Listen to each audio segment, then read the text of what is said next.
Renungan Pagi, Agama yang Bersinar oleh Ellen G. White, 22 Februari 2023. Mari kita berdoa.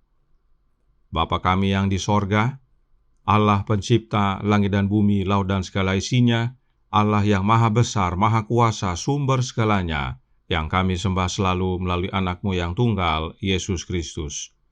Terpujilah Yesus, anak Allah yang maha tinggi, yang adalah penebus, penolong, penghibur, pengantara kami.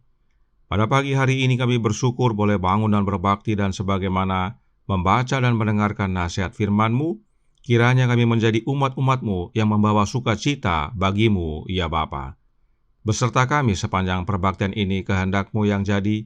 Ampun kami akan dosa dan salah, karena kami berdoa hanya dalam nama anak Allah yang tunggal, Yesus Kristus, yang adalah Tuhan dan Juru Selamat kami.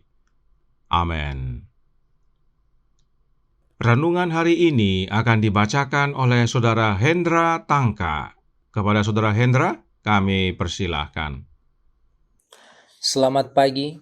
Bacaan renungan pagi kita pada pagi ini, 22 Februari 2023, berjudul Sukacita Tuhan bagi Sion.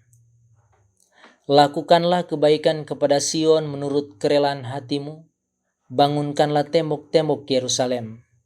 Mazmur 51 ayat 20.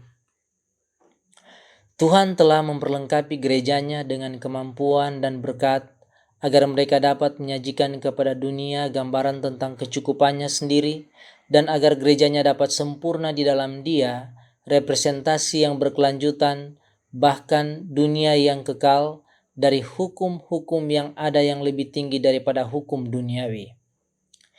Gerejanya akan menjadi bait yang dibangun menurut gambaran ilahi, dan arsitek malaikat telah membawa tongkat pengukur emasnya dari surga, agar setiap batu dapat dipahat dan dikuadratkan dengan ukuran ilahi, dan dipoles untuk bersinar sebagai lambang surga, memancar ke segala arah sinar terang dan terang dari matahari kebenaran. Testimonies to Ministries halaman 17. Melalui kitab suci, Roh Kudus berbicara kepada pikiran dan menanamkan kebenaran dalam hati. Dengan demikian ia membeberkan kesalahan dan mengusirnya dari jiwa. Dengan roh kebenaran yang bekerja melalui sabda Allah, Kristus menaklukkan umat pilihannya kepadanya. Dalam melukiskan kepada murid-muridnya pekerjaan Roh Kudus, Yesus berusaha mengilhami mereka dengan kegembiraan dan harapan yang mengilhami hatinya sendiri. Ia bergembira karena pertolongan yang limpah yang telah disediakannya bagi jemaatnya. Alfa dan Omega jilid 6 halaman 313.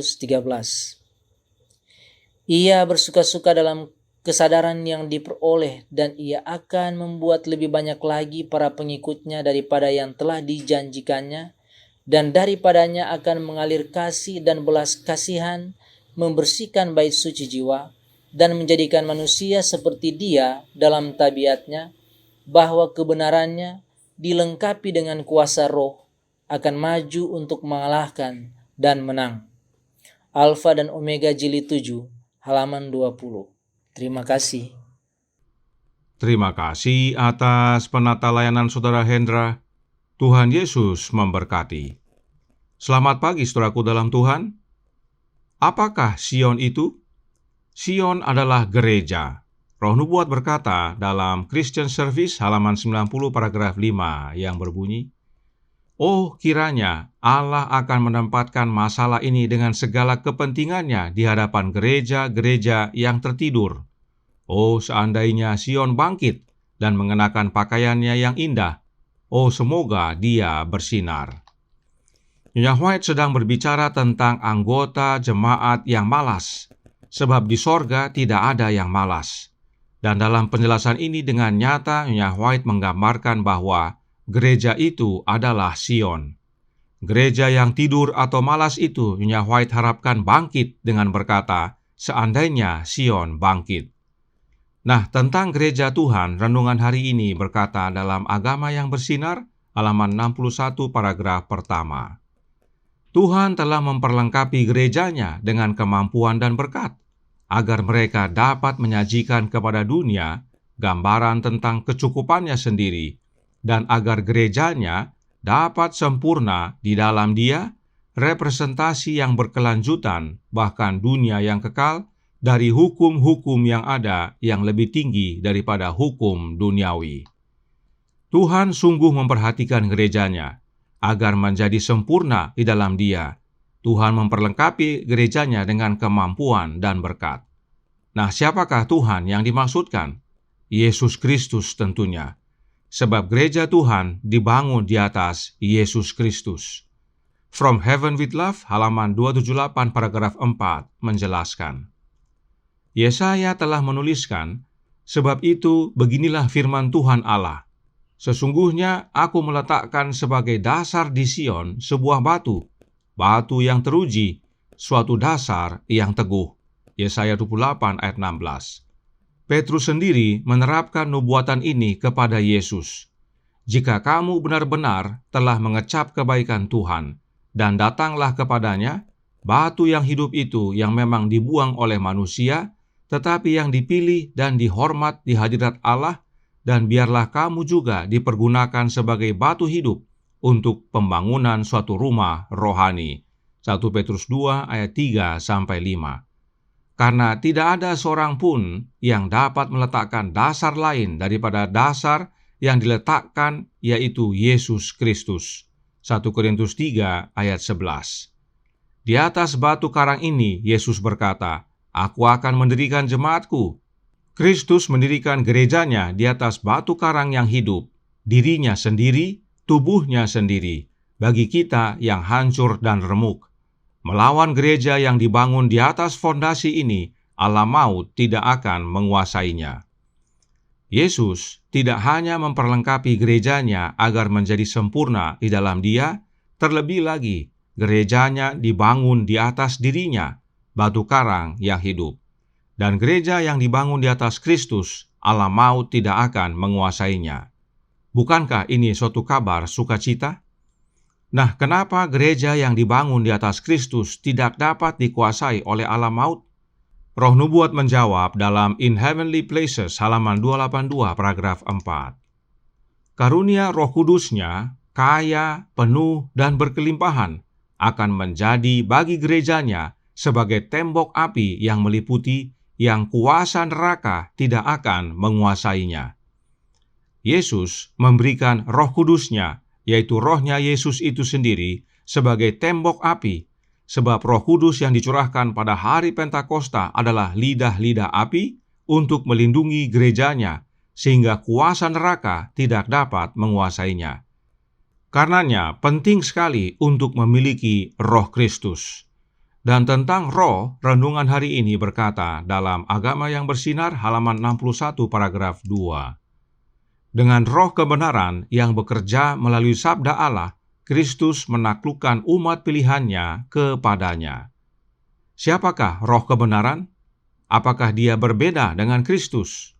Tentu tidak, sebab ingat, Kristuslah kebenaran. Karenanya roh kebenaran adalah Kristus itu sendiri.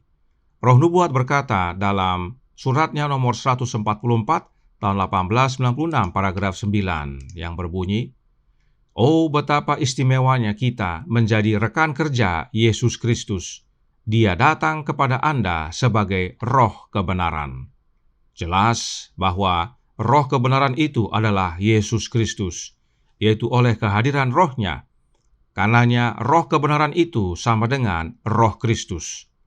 Mengapa penting sekali kebenaran tentang roh Kristus yang adalah Roh Kudus ini? Sebab Roh Kudus adalah karunia tertinggi yang Kristus dapat minta dari Bapanya untuk diberikan kepada gerejanya. Sebab rohnya Kristuslah yang menghidupkan gerejanya, karena Kristus adalah roh yang menghidupkan. 1 Korintus 15 ayat 45. Roh Kristuslah yang mengubahkan karakter umat-umatnya. Roh Kristuslah yang mengerjakan buah-buah roh dalam diri umat-umatnya. Roh Kristuslah yang menjadi kuasa dalam pekabaran Injil yang dilakukan oleh umat-umatnya, dan Roh Kristuslah yang menjadi tembok api yang melindungi gerejanya dari serangan iblis dan kuasa mautnya. Inilah yang membuat Tuhan kita, Yesus Kristus, bersukacita atas jemaatnya.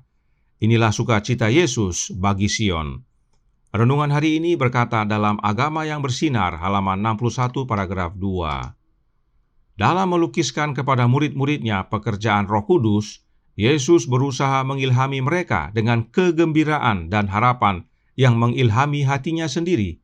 Ia bergembira karena pertolongan yang limpah yang telah disediakannya bagi jemaatnya. Pertolongan yang limpah itu adalah karunia Roh Kudus yang dicurahkan kepada umat-umatnya, yaitu Rohnya Kristus itu sendiri. Suratnya nomor 11A tahun 1894 paragraf 23 berkata, Roh Kudus adalah Roh Kristus, dikirim kepada semua manusia untuk memberi mereka kecukupan.